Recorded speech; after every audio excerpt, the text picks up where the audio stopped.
let's say tomorrow there's a gigantic solar flare, everything goes out, only you and like 1,000 people on the planet know what the fuck has just happened.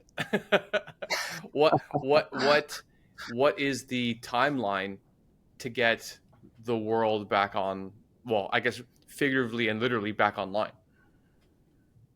Yeah.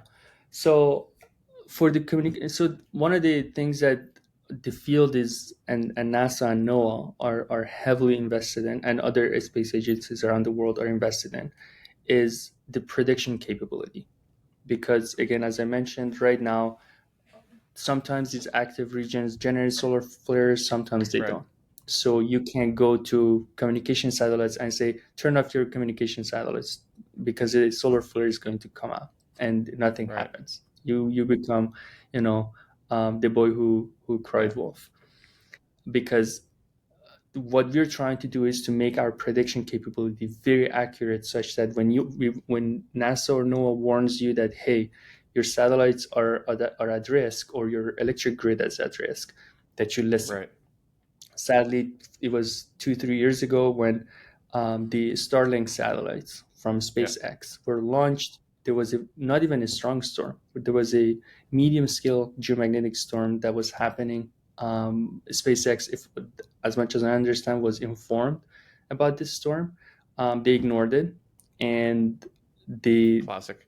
they lost 40 satellites to that mild storm, because the air got so thick that the drag got increased very much, and the satellites, instead of staying in that orbit, because of high, a lot of air pushing against the satellite, they deorbited. They reduced in altitude and eventually burned in the atmosphere. Right. So they could have So saved 40 satellites, but instead they just ignored it. Like, which kind of speaks to how that company's run on some level. So you're trying to have better predictive capability, not just for geostorms, but also for these larger flares that right now are almost completely unpredictable. Okay. correct. So much of it is still unpredictable, and for example, at the University of Michigan, we have these global simulations that we're constantly trying to improve to make it, more reliable, so that if you see certain formation of active regions, you know that it's going to be associated with solar flares and potentially coronal mass ejections,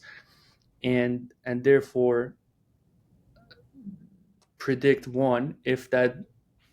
So solar flare, if it happens on the side of the sun that you're facing, it's going to come directly at you because it's light and it's quick and it's Right. going to hit you. But if we're if The we're on coronal if we mass happen to be on ejection, the other side of the planet when that happens, we're safe. safe against solar flare. Yeah, so it's just luck. So It's like a there's roulette wheel. It depends that we hope yes, someone else's number comes up when that flare happens, right? Okay, yes, yeah, and it happens quite often. Again, it's simply just a matter of where you are.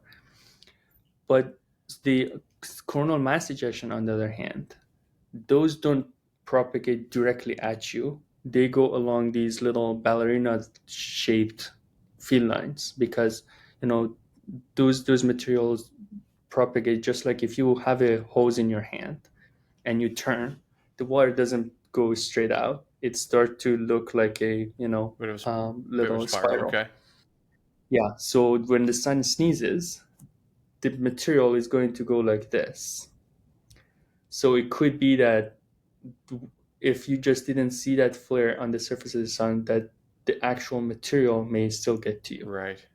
or that if you saw the flare, that the coronal mass ejection is going to miss you Right. because you're just outside of it, Okay. or Well,